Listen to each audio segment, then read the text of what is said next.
I'm Strider, your host here at Author in the Headlights, and I want to say thank you for showing up. And today we have a new author, Pam Kyle, and thank you for joining us.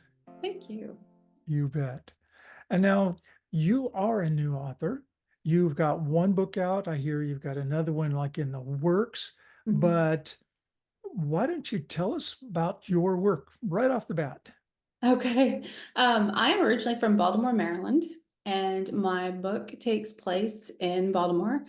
My husband just retired 30 years from the Air Force, and so my book is about a woman who is still in the Air Force. She's OSI, Office of Special Investigations, and she's sent back to Maryland for her job, and so she's coming back to her old roots. She's being faced with people that she knew, ex-boyfriends, ex-husbands, and it all just bombards her as soon as she, has to hit the ground running. So it's a humorous mystery. It was a lot of fun. I've really, really, really enjoyed it. Well, that makes the best kind of books because if you have fun doing it, then we have fun reading it. Yes, yes. Now that's called it's Charm City, right? Charm Yep. City Crab Puff. Now that's an interesting Yes. name. How did you come up with that? Everybody knows, but Baltimore is famous for its Chesapeake Bay crabs. Hmm. So it just was kind of a fun, lighthearted take on a serious topic. And just to try and put across to the reader that this is about Charm City. Crab Puff is kind of a take on her. While she has a very serious profession, she still is, young at heart and lighthearted. She's in her 40s, going back to, her home and everything. So it was just a fun title. I just thought it was lots of fun. Well, it is a fun title. It's you've Yeah. got to think about it. You read it and go, "Oh, that's interesting." So Yeah. tie anything to connect with that, with you, the author, with the book cover, with things. That connection is what draws people to it. So if Mhm. they have to read it again, I wonder what that is. So they take a look and they read the back, the blurb, the sales Yes, blurb, because honestly, a book sells by its cover, right? it does. Yeah. Until you know something about the author, until you know something about the story, read the blurb. It's the cover that picks them up. And the Mhm. cover's nice, but that title catches me. I had to read it twice myself. So there you caught me. See, There you go. Good. Charm City Crab Puff. Okay, tell me about Charm City. Now I have Charm City Mysteries, correct? It is. Yes, it's the first of a series. I've got the second one was with my editor. I'm published actually through the Wild Rose Press. My I know editor, them. yeah, my editor has my second one right now. I should be hearing back from her within the next week or two, where we stand on everything. With this, the way they do it is, I submitted my draft and my synopsis, and then they choose whether they want to take that on or not. So I have to do the whole process again for my second one. My first one has only been out since April 1st. So Mhm. I'm trying to get them to maybe where it'll come out maybe about the same time I signed my contract with them, about June 2nd or 4th last year in 2023, and it came out in April. Mhm. And so trying to stay on that same schedule. Now, are they just publishing it for you? Do they market it for you? Have you even found out yet? Because it's like brand new. No, the first we've learned, and even this is the case with a lot of authors who are published with the big five, it is completely your responsibility to do your own publicity, to do your own marketing.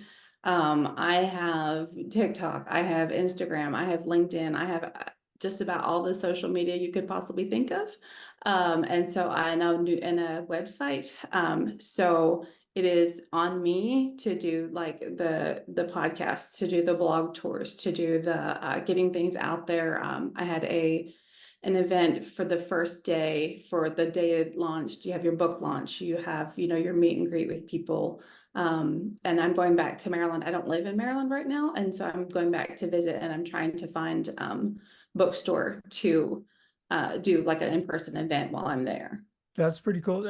The knowledge that you do your own marketing. I know new authors sometimes expect the Hallmark version where you turn it in and they do the big Yep. schmeal and you sit Yes. there and you absorb the checks and And it's not really like that. At least No, in my knowledge, it is not turned out like that. no, no. And everybody thinks if they sign with the big five, if they get their agent, that everything's going to be given to them, like Stephen King gets it done or Jen Evanovich gets it done. And that's not the case, because the amount of books published every day through Amazon or that hit Amazon is huge. It And is. we're just a small little, tadpole in this huge pond. And so we definitely have our work cut out for us.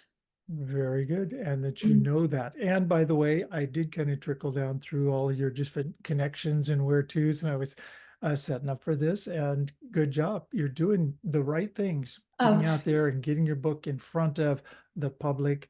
And that's what it takes. That's what Yes. it takes. In being new at doing this, what tools of the trade do you use to do your writing?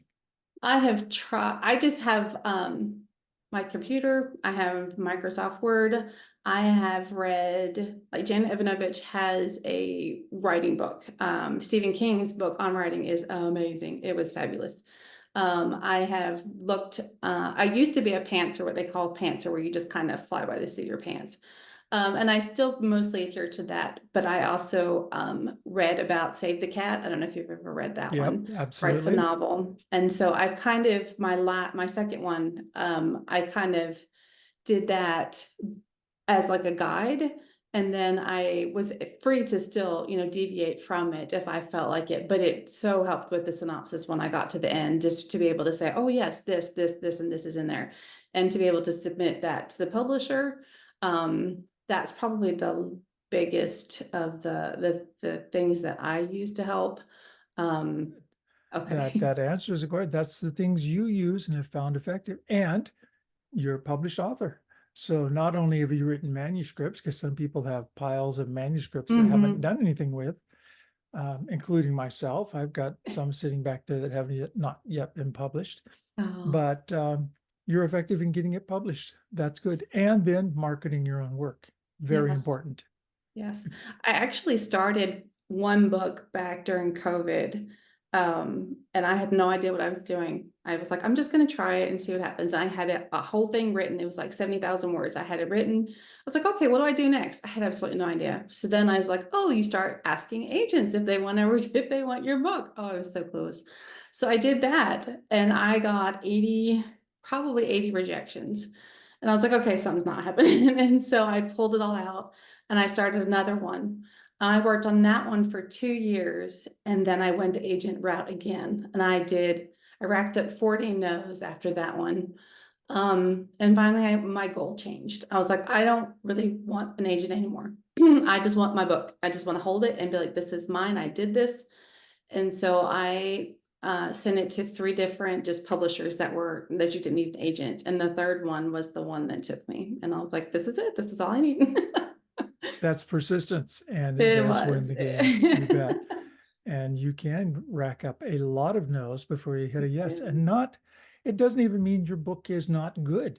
Getting Mm-mm. no's, I have had no's.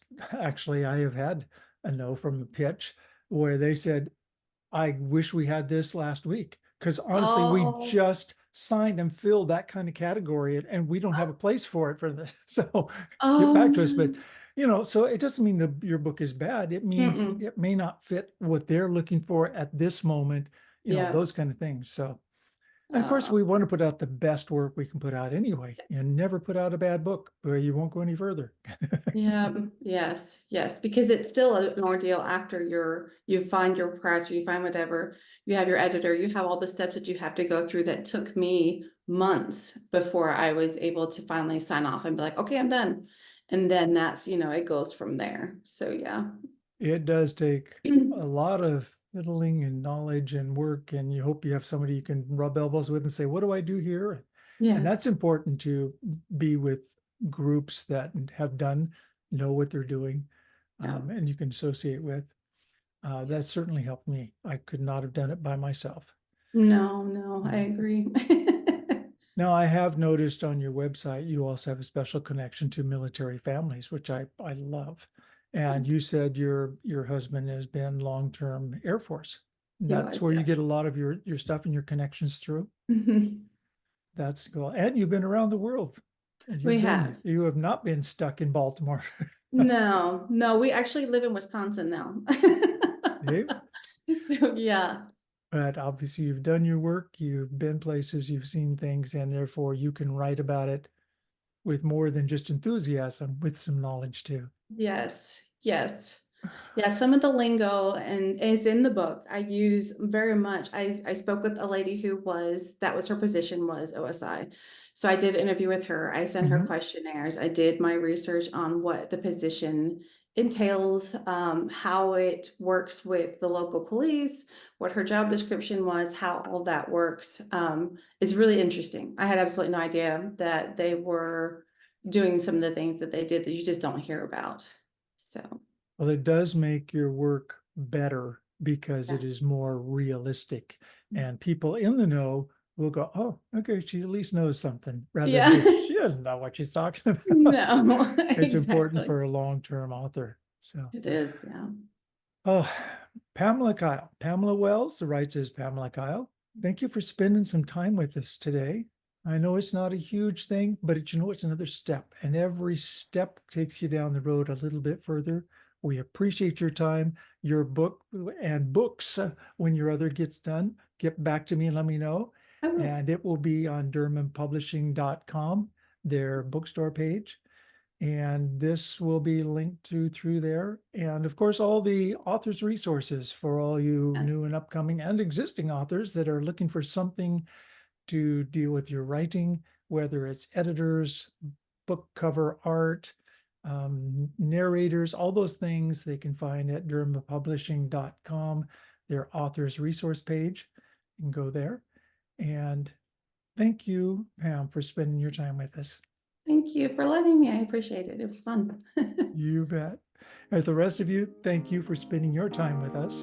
And until next time, I'm Strider, your host here at Author in the Headlights, sponsored by DurhamPublishing.com. Until next.